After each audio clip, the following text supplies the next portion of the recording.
જય શ્રી કૃષ્ણ મિત્રો, આજે આપણે ચાતુર્માસનું વ્રત, તેની કથા અને મહાત્મ્ય વિશે જાણીશું. અષાઢ સુદ 11ના દિવસે ભગવાન શયન કરે છે અને કારતક સુદ 11ના દિવસે તેઓ જાગૃત થાય છે. ઘણા આ 4 મહિના એકટાણું કરે છે. આ 4 મહિના દહીં અને ગોળ છોડી દે. જે નિયમપૂર્વક વ્રત કરવામાં આવે છે તેને ચાતુર્માસ કહેવાય છે.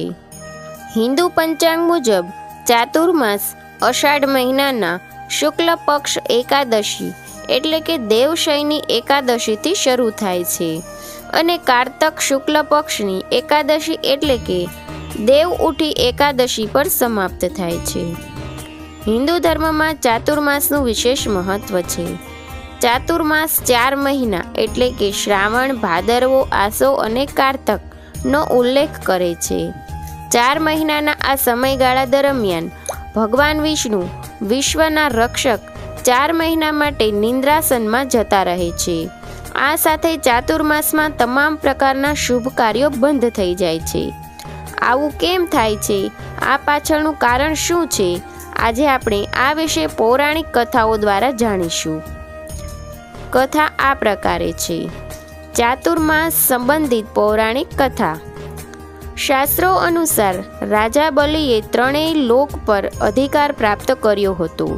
જ્યારે ઇન્દ્રદેવ અને અન્ય તમામ દેવતાઓ ગભરાઈને ભગવાન વિષ્ણુ પાસે મદદ માંગી, ત્યારે શ્રી હરિ વામન અવતાર લઈને રાજા બલિ પાસે દાન માંગવા પહોંચ્યા. ભગવાન વામને દાનમાં 3 પગ જમીન માંગી. 2 પગમાં ભગવાને પૃથ્વી અને આકાશ માપી લીધા અને જ્યારે પૂછ્યું કે 3જો પગ ક્યાં મૂકું, ત્યારે બલિએ કહ્યું કે તેના માથા પર મૂકી દો. આ રીતે ભગવાન વિષ્ણુએ 3 લોકને બલિથી મુક્ત કરીને શ્રી નારાયણને દેવરાજ ઇન્દ્રનો ભય દૂર કર્યો. પરંતુ રાજા બલિની દાનશીલતા અને ભક્તિ જોઈને ભગવાન વિષ્ણુએ બલિને વરદાન માંગવા કહ્યું. બલિએ ભગવાનને કહ્યું કે તમે મારી સાથે પાતાળ ચલો અને હંમેશા ત્યાં જ રહો. ભગવાન વિષ્ણુએ પોતાના ભક્ત બલિની ઈચ્છા પૂરી કરી અને પાતાળ ચાલ્યા ગયા. આનાથી બધા દેવતાઓ અને દેવી લક્ષ્મી ચિંતિત થઈ ગયા. દેવી લક્ષ્મીએ ભગવાન વિષ્ણુને પાતાળમાંથી મુક્ત કરવા માટે એક યુક્તિ વિચારી અને એક ગરીબ સ્ત્રી બનીને રાજા બલિ પાસે પહોંચી.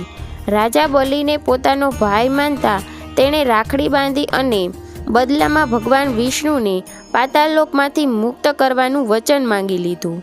ભગવાન વિષ્ણુ પોતાના ભક્તને નિરાશ કરવા માંગતા ન હતા, તેથી તેમણે બલિને વરદાન આપ્યું કે તે અષાઢ શુક્લ એકાદશીથી કારતક શુક્લ એકાદશી સુધી તેઓ પાતાળલોકમાં નિવાસ કરશે.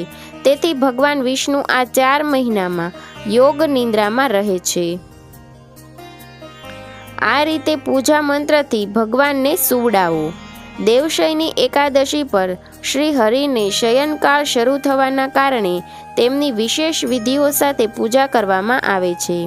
પદ્મપુરાણ અનુસાર દેવશયની એકાદશીના દિવસે કમલ લોચન ભગવાન વિષ્ણુની કમળના પુષ્પોથી પૂજા કરવાથી 3 લોકના દેવતાઓની પૂજા થઈ જાય છે. આ દિવસે વ્રત કર્યા પછી ભગવાન વિષ્ણુની મૂર્તિને પંચામૃતથી સ્નાન કરાવવું જોઈએ અને પીળા વસ્ત્રો અને પીળા દુપટ્ટાથી શણગારવા જોઈએ અને શ્રી હરિની આરતી કરવી જોઈએ.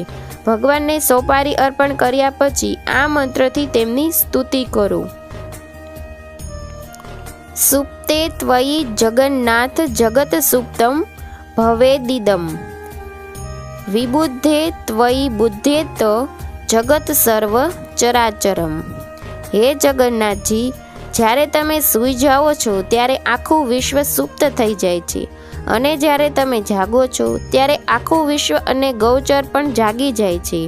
આ પ્રાર્થના કર્યા પછી ભગવાનને સફેદ કપડાવાળા પલંગ પર સુવડાવવા જોઈએ. જય વિષ્ણુ ભગવાન.